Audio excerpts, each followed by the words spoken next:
when MySpace was out, I would use AIM on my Sidekick. You remember those T-Mobile Sidekicks? So we would use AIM to still like group chat because Facebook wasn't there yet, where you could like privately chat with your peers. So you would be friends on Facebook, but you would chat about the thing on AIM. So like yeah, now we have like Facebook Messenger group chat, Instagram. What was the thing you built on Instagram, where it's like your community inside of the Instagram? That I built recently, the cooking chamber. It's the broadcast. Like that's dope. Yeah. Cause like it's like a members thing. It feels membershipy. Yeah, and that's it. That's dope to connect with a creator in a membership. This is new. That's it. Right? Like it's very similar to like setting up a course program for someone where you have like a system where you guys can chat with each other. But this is like I'm in your social media and you can chat with me at this level. Yeah. And stay in contact. It's a different level. Are we moving towards that? I don't know. Like this is all I know is I opened it just from let's just see what happens. So I don't know. Yeah. I opened it and I'm just playing with it and just seeing what happens. Yeah. And seeing in me, playing with it, opening it and seeing what happens, it just sparks one idea and then I do this thing and then that sparks another idea. That's how I'm approaching it. Dude, that's the equivalent of making a chess club. A chess club? Yeah. Where you create something around something everyone likes and then talk about it. Or you do it, right? Okay. And you're doing it in that group. I think that's super powerful. I think we're moving somewhere towards that area. I don't know what this is going to turn into, but I like it. I think you can even charge now on Instagram now for those memberships. There is that a way a possibility? To turn, yeah. Oh, see, that's crazy. There This is different. This is like monetization, community building, interest-based groups. Different, right? I haven't turned it on, but I think if I were to turn it on, kind of like how there's school.com, I think if I turn it on and somebody said, hey, yeah, I want to join, I could set a price and I could just have a members only, you're paying part of Instagram. Yeah, this is genius. So you sparked me to think about this, because I was brainstorming something that I might put in play, is there's a group of like collectors that I deal with in the Pokemon world that we like to talk about shit, like investing in the Pokemon cards and what's hot and what's not. And I'm thinking that maybe starting a community around that, because I have other communities, like I have one on Meetup where it's for people to come meet up for events. Yeah. But I'm like, what if we could just like be on a common platform? Because not a lot of people are on Meetup, I'm learning. Like maybe the older 30 and up, but 20s are not on there like that. I think it could work. I mean, just strictly on a scientific basis, you'd be what's that term? Minimizing friction. If we can minimize, what is it, like one less step that somebody has to do and or think, they're more likely to keep on going forward. Kind of like how there's like one button purchases now on Amazon or some shit. I know, that's fucking dangerous. I don't shop on Amazon. I'd be shopping for someone else if I'm on Amazon. That's how addicting it is. Like, I'm just like, because I honestly, during COVID lockdown, I just spent like $20,000 on fucking Amazon that year, like in 2020. Like, just Amazon shit, like, because they were pushing shit in your face, and you're like locked in the house, and you're like, I can use that. You don't even know. You're just buying this shit. It's like, now you got one-click purchases. They're like, you can buy this like now. I know TikTok, you can do the same thing too. TikTok shop. So there's TikTok shop, and there's also like turning on subscription. Oh boy. I haven't turned it on, but what I've seen directly with my own eyes is that I can set my own price up to like $100. That's wild.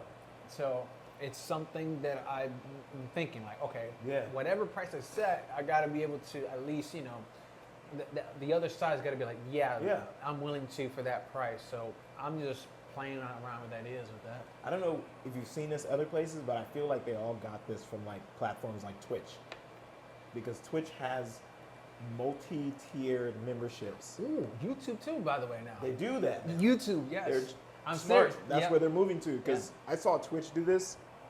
There's another streaming platform, I can't name it. For sure Twitch did it, and I always thought it was a dumb feature. I thought it was stupid because I almost felt like they waited too long to build that into the platform. It's working, but like, I didn't get it. Maybe that's just my dumbness, but I was just like, why would I want to do a tier 1, 2, and 3 membership with? And then I started seeing and watching more streams on there, and I was like, oh, I like there's some streamers on there I love to watch. There's some people on there that just it's a talking group where you just get on, turn on the camera, and then like it's like chatting all the time, and it's kind of dope. Like you're on the camera just like you would be on like TikTok or anything else, and you're just chatting with people, and then people are gifting you gifts based on what you're doing in the video. Like some people are opening Pokemon cards, some people are doing boss fights on games. You know, like it's so all over the place. The sky's the limits for whatever you like. You know. Yeah, pretty much. Yeah. Speaking of gifting, I think I've been gifted so far like two pennies. Somebody gifted you 2 pennies on what platform? On TikTok. That's hilarious. Like They took their time out of the day to give you 2 pennies. Like I need to know the process of that. They're probably like, okay. Now when I say 2 penny, the platform it says it's like a coin, like 1 gold or something like that. Yeah. But that translates to like a couple pennies or something. Yeah. And I thought, you know what? Okay, so that's a couple pennies, but that's like 1 more penny than they had to do that. 2, they felt like doing it. So Yeah. I see it more from like their intention rather than like the actual coin, the amount. Yeah. And I'm like, wow, that's mind opening because like I would imagine I can't be the only one. Like for the longest, I'm like, what I'm doing feels so obvious to me that to me it's just obvious. yes. So for somebody to give me a thing, it's like, wait a minute, it's not obvious for somebody else, and somebody else is appreciative. Right. It's boom, just mind opening, at least Yeah. for me. And it just came out of nowhere. It's just like, oh, boom, 2 pennies. I'm See, I like, feel like that's what like Facebook gifts and what is Facebook's called? There's like, what do you give people on there? I'm monetized on Facebook, and I'm trying to think of the name when I post stuff. It's like stars on What? Facebook. So Facebook is older, and it's like I noticed it attracts more of like 40, 50 and up okay. characters on there for me of whatever I post, and I don't know why. I haven't gotten down to the science of it, but like my aunt will like text me like, I saw your video and I was trying to give you like on live, and I was trying to give you like stars, and I'll just be like filming myself in the office like cleaning up and vacuuming the retail store or something like that, and people want to like give you stars for that, and like your family like is on there too because it's Facebook. Yeah. It's just it's a weird feature. I have not learned how to monetize. It's there. Yeah. I know I was going live a lot more on Facebook, but I kind of felt like the thing I was doing is not Facebook level, but maybe let me push it and look at it because it's there. It's monetized. It can do it, you know. Yeah. Everybody has their own different monetization platforms. Yeah. Genius. It's mind opening. It's mind opening. Like everything that I'm seeing this past year, like it's such a mind fuck, man. Yeah. I can't. Jesus. Do you ever go through your comments and just to see how other people think? I do that from time to time. I do. I'll go through like the comments, Yeah. and then I'll go in their profile, and then if they're open, Yeah. if it is open, I'll start to kind of get a vibe. You know, I try to imagine how do I say it? I try to do this thing where like I imagine myself in their shoes, and I try to like reverse their life. Empathize with it. Yeah. Yeah. And then I try to see if I can then rewind forward to that snapshot in time. I don't know why I do it. I do it. Insight. It's almost like it gets me out of my head. The act of doing that is almost like watching a movie, because when I'm watching a movie, it gets me out of my head. I imagine myself as the other character. Yes. So it's like I'm doing the same thing, but with real people, right? And after doing that long enough, I'm like, wait a minute, I see some patterns here. Mm-hmm. I see some patterns. You know, I'm seeing some patterns. What are these patterns? They're patterns, I'll say that. Yeah. That's a whole another rabbit hole to go down, but I do. Is there anything that you've extracted from doing that yourself, I guess? I don't think people opinionate themselves about my content too much, but I do look at the people who interact, because for me, like, it takes me out of my head zone of saying this type of person only interacts with this content. Because like YouTube, I'm mostly doing vlogging and showing people things that I do throughout the day, as far as like my camera work and all that stuff, and it attracts creatives that like music and media in just general, and there's so many different walks of life there. I definitely attract other people from like Midwest and the South. I've noticed that. I don't know what that is. Me too on that part. I'm starting to think just maybe because they're not so tech driven in other parts of the country. We're in California, so it's like our reality is like teched out, always nice outside. You know, what are the realities of your viewer? Like, where are they at? And it also goes down to my retail. So I make retail sales. These last 3 weeks, my shipping has been out to the South and the Midwest only. Okay. And then the farthest, like East Coast. But I don't really ship out to people on the Western Hemisphere.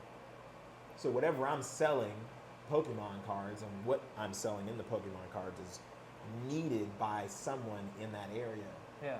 Either they're dry of the product, they don't have the places close by to get it, and it's easier to ship it. This is not just Pokemon cards. I used to sell toys, you know, years ago, like 5-6 years ago. I was just doing toys and like some shoes, and the shipping was the same. I even went through my eBay and was like looking at that, like, oh, okay, so my social media platform on like YouTube is like attracting social media in the South and the East and the Midwest. Same thing's happening on my retail side. And I'm just like, what is going on that side of the world where they're very attracted to this? That's what the side. I don't know. Yeah. I don't know. Yeah. I wish I had much more of a bird's eye view about the whole thing. Like, I kind of wish I could see what other people's accounts, you know, of other creators, like, where's their traffic, you know? Yeah. Like, is this like basically like, if you are a creator, your stuff is likely going to other places away from that which is norm to you? I guess that would make sense, because isn't that how value kind of works? It's like, nothing I've ever done has done that though, like except for retail and content creation. Like when I was doing music heavy full time, it would attract local. interesting. Maybe it was the time I was doing it at, and it's a different time in social media. Yeah. But like, it just really reached locally. I don't know. I definitely know it's for sure a different time. Yeah. Pre-2020, heavy algorithms on the social media. Maybe if I did that now, it would do the same thing and reach other places where they don't see as much activity. Yeah. I don't know. It's the science behind this stuff. I'm always curious. Yeah. I think any content creator should be checking those stats. If you're just making stuff and you're not looking at those stats, I mean, you're probably missing out on a lot of info. Oh yeah. You know? Speaking on looking at the stats, missing a lot of info. More recently, I've been switching like how I go about putting out my shorts, for example. Mm-hmm. And at face value, if I was just going off the view count, I would think, oh, this is bad. It's dropping. Yeah. But behind the scenes, I'm looking at the average watch time. The engagement. Holy shit! Like, isn't that crazy on shorts? The thousands of hours that it produces off just dude. I saw that too. I never get that many views on stuff. I don't know. Is that one user rewatching a lot, or one user for a length of time, or is it many users? You said the count don't be high. I don't know, but I've just noticed that on the ones that I get a little bit more like, yo, what the fuck? Yeah. I'm like, yo, what the fuck? Shock value right? video, right? I've noticed that the average watch time will increase. So like the last one I did was like, the average watch time was like, that thing was like 30 seconds. Yeah. And so it'll be 30 seconds, but like only 200 views. I'm like, okay, that's still a lot, because normally if it's just something much more joyful or something, it'll be like 7 seconds. Yeah. So you're telling, all right, so something pulled the average viewer to keep on watching for 30 seconds. Probably the hook, right? Well, whatever it is, I don't know, but it's something's permeating. They're not interacting. They are technically interacting by the view. Yeah. So it's like, the way I'm seeing it is, okay, I'm onto something. Keep pressing. They're not directly telling it to me, but they are indirectly letting me know that there is something to this by the fact that they're watching it. Yeah. That's how I'm approaching it. Yeah. So it's like, all right, cool. I'm suspecting a bunch of people in denial, but that's okay. That's okay. You know what? But people that are even in the denial behind closed doors, they're gonna watch. And that's They're gonna it. watch? That's it. So, You know. the message, something is, piercing. Yeah. It's only 200 views, and it can look like, because sometimes mine will do like maybe 1,000, 2,000, 3,000. But some of those 1, 2, 3, 4,000, average watch time, it'll be like 7 seconds. So you're high on the view count, low on the watch time. On the ones that are more unrelatable from the sense of me not driving into the pain.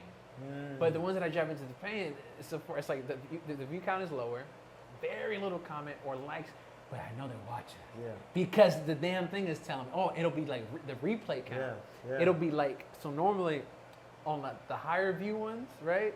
It'll be like a fraction of the time. So like, let's say there's 100 views, there'll be like, it could be like 100 views, 10 replays. Yeah. On these more serious ones, it'll be like 100 views, 50 replays. And I'm like, Wow. huh. And the shares. Sometimes. Yeah. Sometimes, not always. But the share rate does seem to have gone higher when I go, yo, what the fuck? I'm like, all right, y'all are speaking to me without even realizing you were speaking to me by your viewing behavior. Yeah. All right, I'm going to keep digging into that until somebody starts actually being honest. See, this is what got me to stop using hashtags. I don't use, like, if it's not retail or selling items, I don't use hashtags. Yeah. I just feel like whoever's going to see it is going to get it. Oh, yeah. Whoever's going to react to it is going to react to it. Whoever's going to engage is going to engage. That'd be the algorithm. More powerful. Granted, look,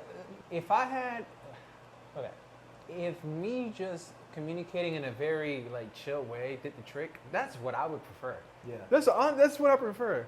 But if for some fucking reason, You got to wake the game up. what does the trick is me, like making somebody feel like I'm digging into the ass. I'd rather not, but if that's what does it, I got to. then I guess I'd rather not. Is that not like, that's like good coach shit too? Because Phil's always like, he goes, do you want the soft approach or do you want me to, you know what I mean? It makes a good development or a delivery because now you know, right? Like you know the different ways you come out the box is gonna be how you get the reaction. It's like running down the street in a fucking thong, screaming at the top of your lungs. People are gonna think you're fucking batshit crazy. If you're fully closed, you may not get the same reaction. Yeah. They might just turn an eye and be like, yeah, he's crazy. Oh, Yeah. fuck, man. Science be continued. Yeah. It's fuck. I'll say this. I think that was a pretty good 2 hours and 18 minutes. Fuck yeah. That's pretty good. That was amazing. I don't know about you, but unless you want to keep rolling with it, I'm gonna do like an action. I'm dying inside, actually. You're dying inside. What do you mean by that? I'm about to pass out. Oh, I got you. Let me go ahead Yeah, he and. blessed me. Oh. But I didn't have to do any stomach stretches this time. Oh no belly stretches. I prepared. Oh shit! I was hurt. Shit. I probably did like 5 laps last time. Shit. I was man. like, ah. There's like one more thing I want to say, but I'm only gonna say it off camera, not on camera, so I don't forget to clip it off. Hell no, I'm not risking it for the biscuit right now. You've been through it. You know. I'm not risking it. Oh my God. Oh.